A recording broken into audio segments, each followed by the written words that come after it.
Boa noite, meus queridos alunos. Professor Murilo para mais uma aulinha nossa de Direito Civil nesse período de quarentena. O assunto de hoje, para mim, extremamente bacana, muito legal de saber e de se estudar. Hoje nós vamos falar a respeito do primeiro atributo vinculado à personalidade. Eu estou falando para vocês da capacidade. Murilo, o que é a capacidade? Eu costumo dizer que a capacidade nada mais é do que a medida da sua personalidade. Até onde a sua personalidade pode ir. Até onde os seus direitos vinculados à personalidade podem ser exercidos por você de forma autônoma, sozinho, ou você precisa ser representado ou assistido. Capacidade e personalidade, por mais que elas se confundem, eles não são sinônimos. Nós temos sujeitos que possuem personalidade, exemplo, o nascituro, mas ele ainda não tem capacidade, ele ainda não pode fazer relações jurídicas, tá? Já que ele ainda não nasceu com vida. Então, a capacidade, ela é justamente a medida da nossa personalidade. Desde o momento que nós adquirimos personalidade jurídica, ou seja, desde o momento que todos nós passamos a ser sujeitos de direitos e obrigações, nós já possuímos uma primeira capacidade, que ela é chamada de capacidade de direito, ou de aquisição, ou de gozo, que alguns costumam dizer. Todo ser humano, assim, ele tem capacidade de direito, pelo fato dele já ter personalidade jurídica, mas para isso, para ter a capacidade, é necessário o nascimento com vida, tá bom? A personalidade, ela é um valor ético, ela emana do próprio indivíduo.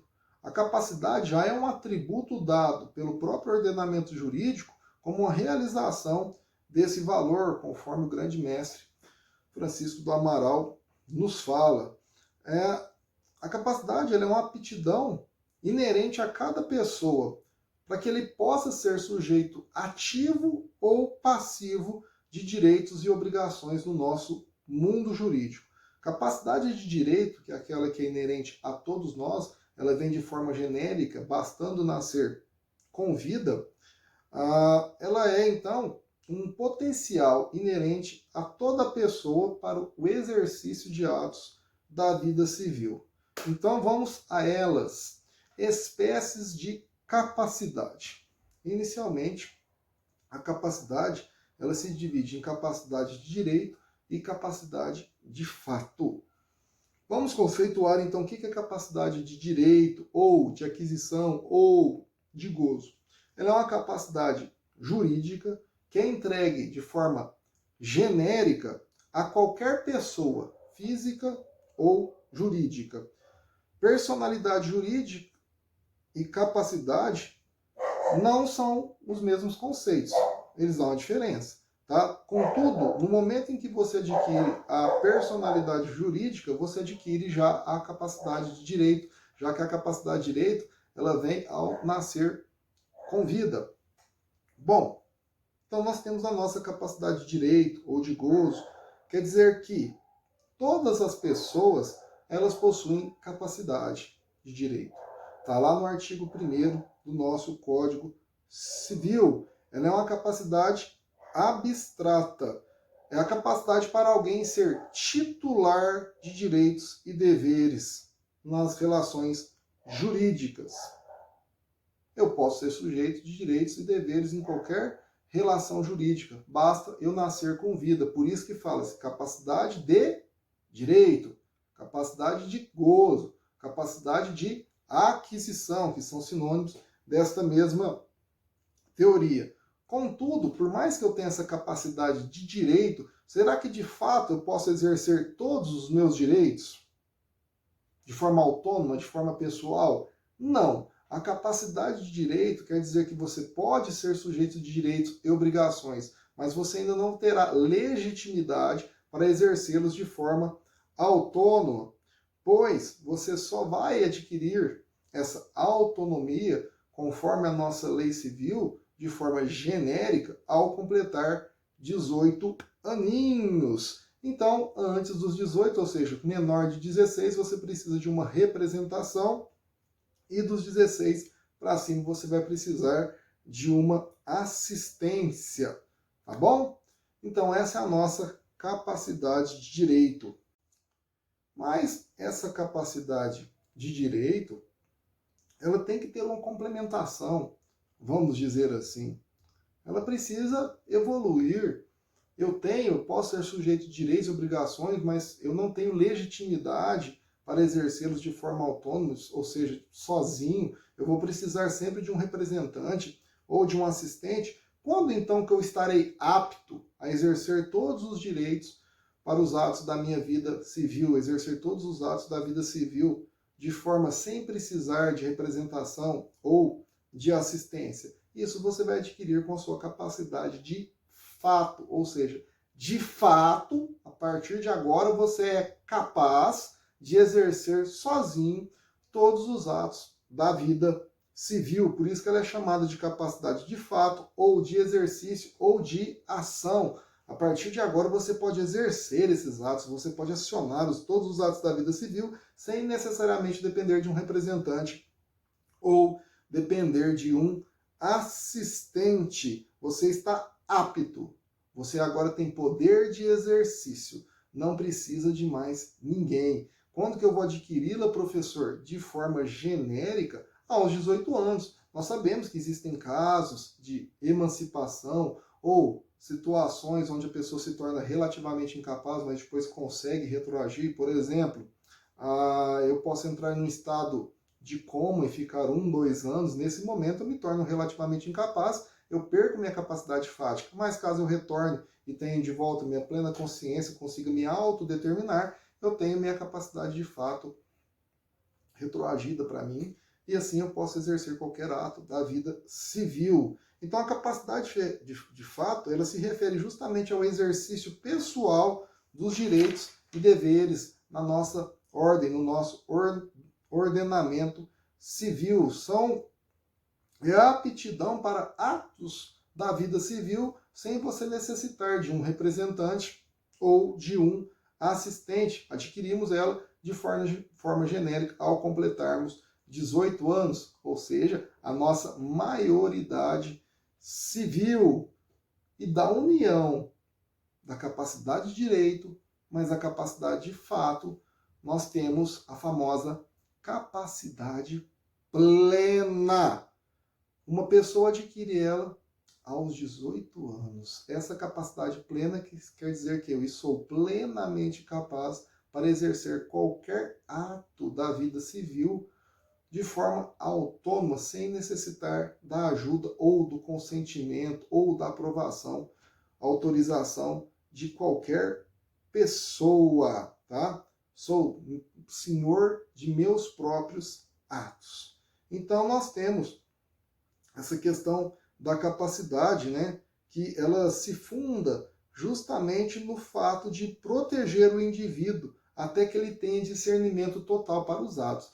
Por que você tem capacidade de direito e ela fica com você até os 18 anos, sendo que você não consegue realizar todos os atos da vida civil? Você precisa sempre de um representante ou de um assistente. Porque entende-se biologicamente, fisiologicamente, que a pessoa só adquire o discernimento, ou seja, autodeterminação, senhor de sua consciência, de forma genérica, aos 18 anos.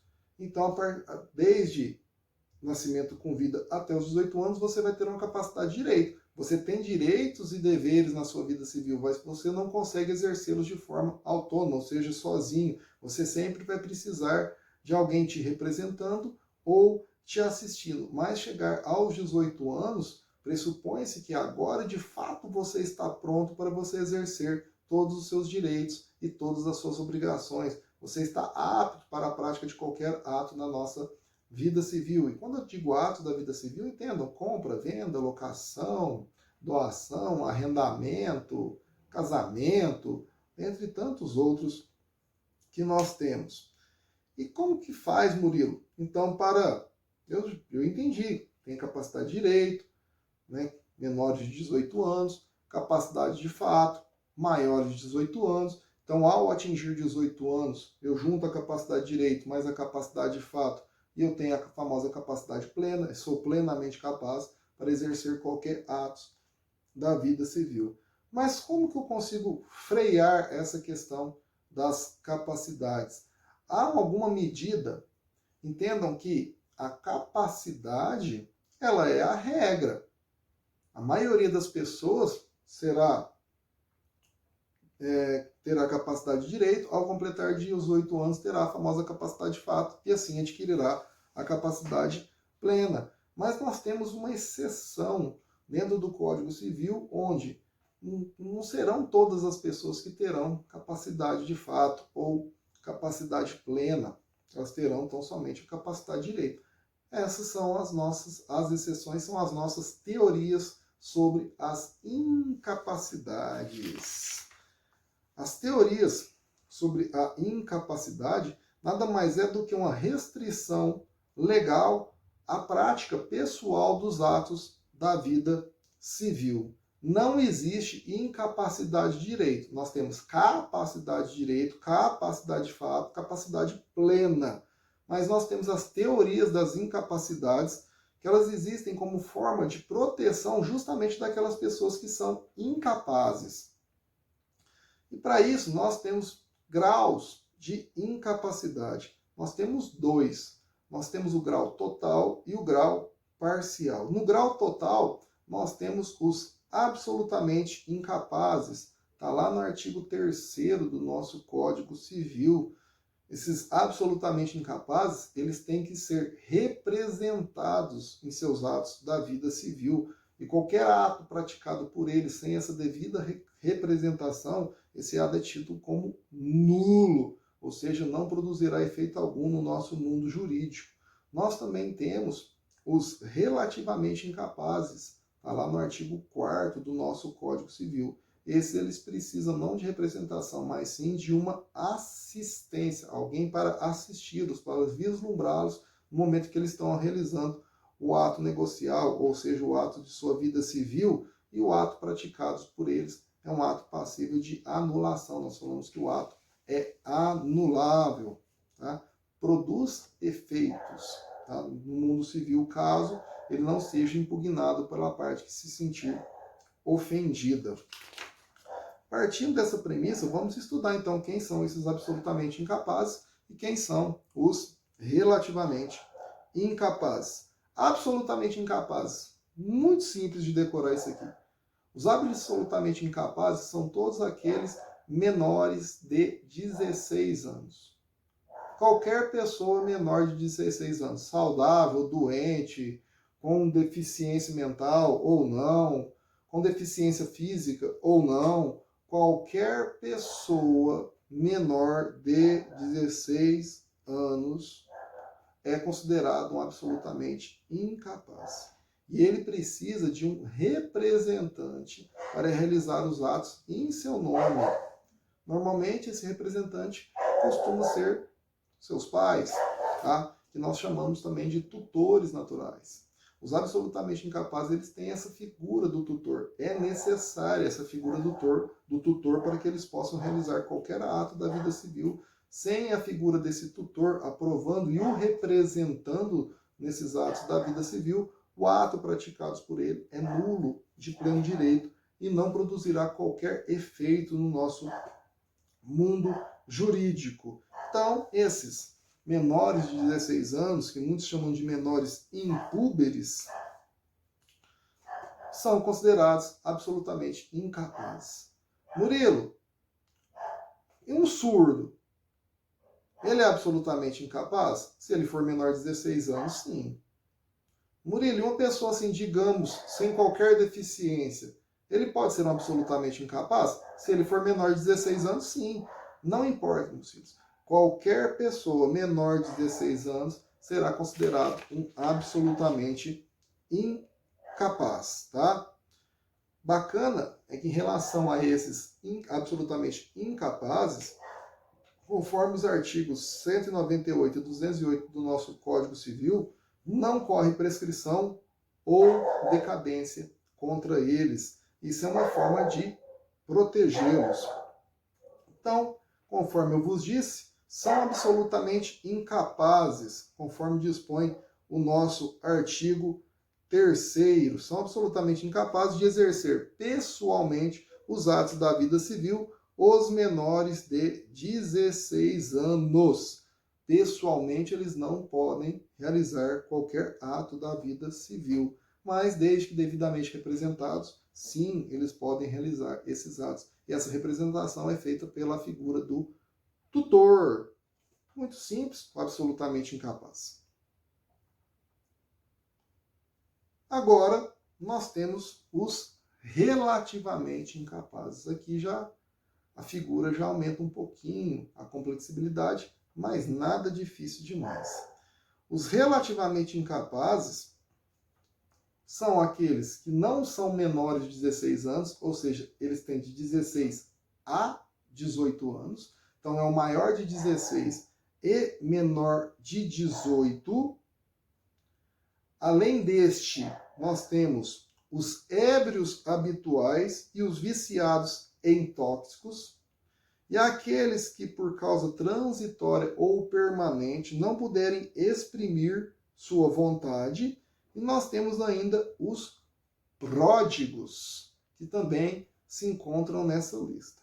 Então, as pessoas relativamente incapazes, eles estão relativamente incapazes para atos da vida civil. Por que essa palavra relativamente? Eles não precisam ser representados, alguém que faça em nome deles. Eles podem fazer em seu próprio nome, desde que devidamente assistido, ou seja, observado pelo seu assistente, para que não ocorra nenhum defeito nesse negócio que eles estejam fazendo, nenhuma prejudicialidade a ele. Então eu costumo falar que são incapazes relativamente para certos atos da vida civil, ou seja, não são para todos, por isso que é relativamente incapaz, para certos atos da vida civil ou a maneira de os exercer, os maiores de 16, menores de 18, os ébrios habituais, os viciados em tóxicos, aqueles que por causa transitória ou permanente não conseguem exprimir sua vontade. E por último,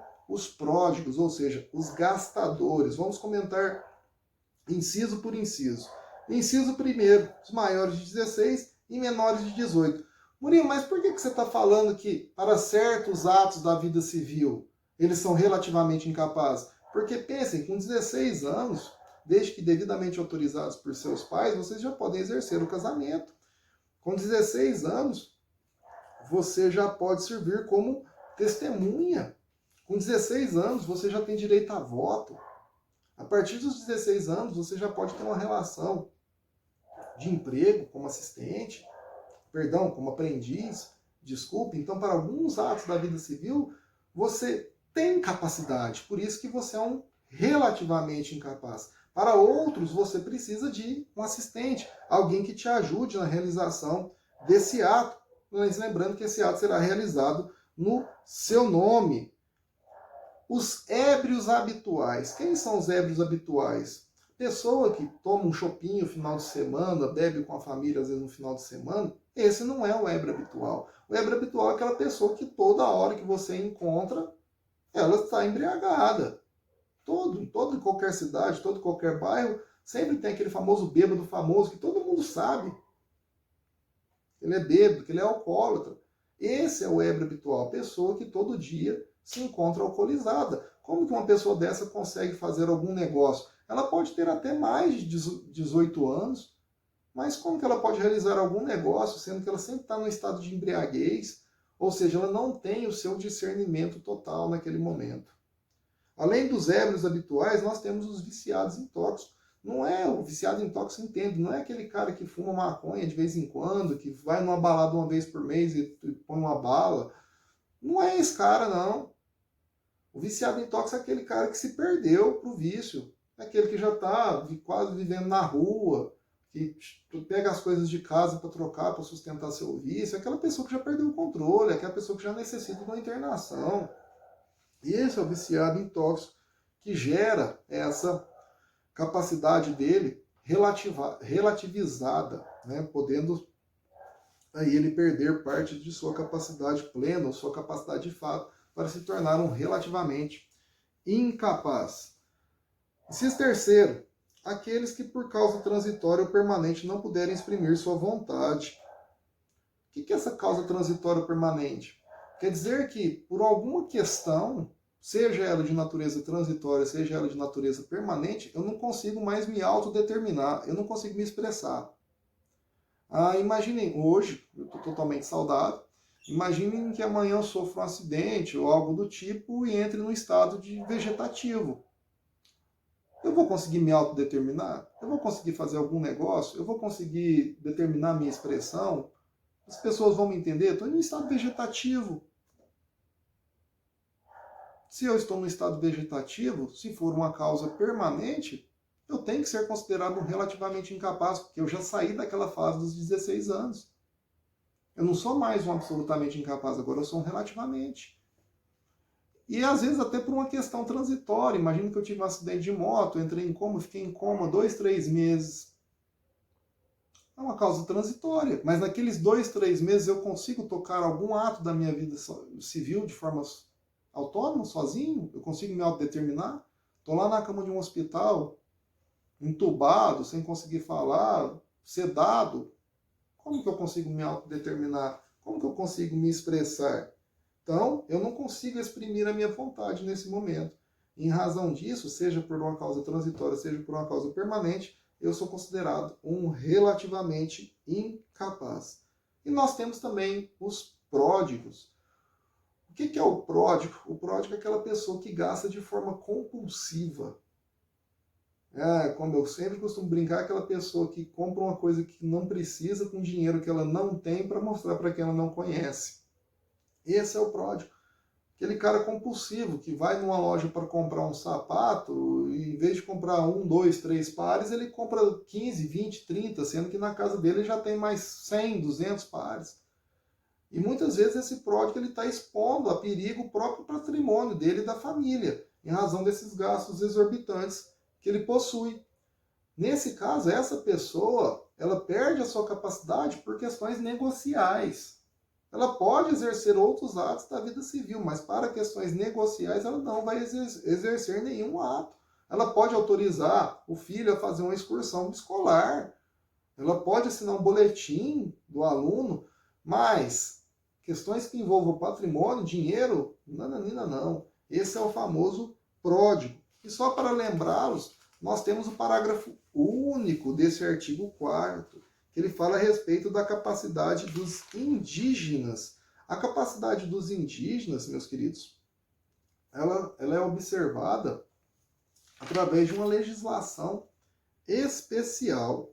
Essa legislação especial é o famoso Estatuto do Índio, tá? Ele que trata a respeito dos nossos povos nativos. Quem regulamenta a questão do índio ter ou não capacidade é justamente a FUNAI. Ela faz um procedimento onde ela avalia qual que é o grau de civilidade daquele índio e se assim ele pode ser considerado um absolutamente capaz, né? Se ele pode ter capacidade fática para exercer de forma autônoma todos os atos da vida civil. Regra, a partir do parágrafo único que está no artigo 4º do nosso Código Civil, via de regra, o índio não civilizado, ele é considerado um absolutamente incapaz. Bom, nós falamos então aqui a respeito das nossas capacidades. Tá? Nós temos então os absolutamente incapazes e os relativamente incapazes, o qual eu já vos disse quem os são. E ainda nós temos uma classificaçãozinha a respeito das capacidades, que nós falamos em capacidade genérica, negocial ou especial. A capacidade genérica é a capacidade de fato. Qualquer pessoa, a partir de que atinja a maioridade, ela pode praticar qualquer ato da vida civil. Né? Ela está pronta para negociar. Via de regra, aos 18 anos, nós adquirimos essa capacidade genérica, também conhecida como capacidade de fato. Nós temos também uma capacidade chamada de negocial. Para alguns contratos, a lei exige autorização para pessoas maiores e capazes, né? Mas você precisa muitas vezes de autorização de outras pessoas. Exemplo, eu casado, se eu for negociar qualquer imóvel meu, eu preciso da outorga da cônjuge, outorga uxória. Então, por mais que eu tenha uma capacidade de fato, eu não tenho capacidade negocial para esse tipo de negócio. Eu preciso de uma autorização. Nós também temos capacidade especial. Essa capacidade especial, ela pode ser para situações especiais. Aos 16 anos eu já posso votar, só que para você ser candidato a presidente da República do Brasil, você precisa ter ao menos 35 anos. Então você de 25 anos, por mais que você tenha capacidade fática, você não tem essa capacidade especial para exercer o cargo de presidente da República. E para os nossos nativos, nossos povos nativos, os índios, vamos dizer assim, né? Alguns chamam de silvícolas, essa capacidade especial, ela fica sempre vinculada na questão do Estatuto do Índio. Volto a frisar para vocês, o índio ab initio, ou seja, de início, ele é considerado, caso ele não tenha nenhuma civilidade, ele é considerado um absolutamente incapaz. E a FUNAI, ela precisa fazer procedimentos para verificar a capacidade desse índio. Quando eu falo assim do índio, regra, aqueles índios que estão isolados, vivendo aí em suas tribos, no meio da floresta, que não tem contato com o ser humano. Pois nós conhecemos tantos e quantos aí povos indígenas que já estão totalmente civilizados, onde já no nascimento deles eles já adquirem toda a sua documentação, ou seja, já possuem capacidade e personalidade jurídica para tanto. Murilo, existe então uma forma de suprir essa incapacidade? Claro que existe, nós temos 2 institutos para isso, representação e assistência. Representação utilizada para os menores de 18 anos e a assistência para os maiores de 18 anos. Lembrando que os maiores de 16 e menores de 18 também são assistidos. Tá ok, meus filhos? Não se esqueçam, hein? Se inscrevam aí no canal, ativa o sininho de notificação, deixa seu like que é muito importante para nós. Vejo vocês na próxima aula. Um grande abraço.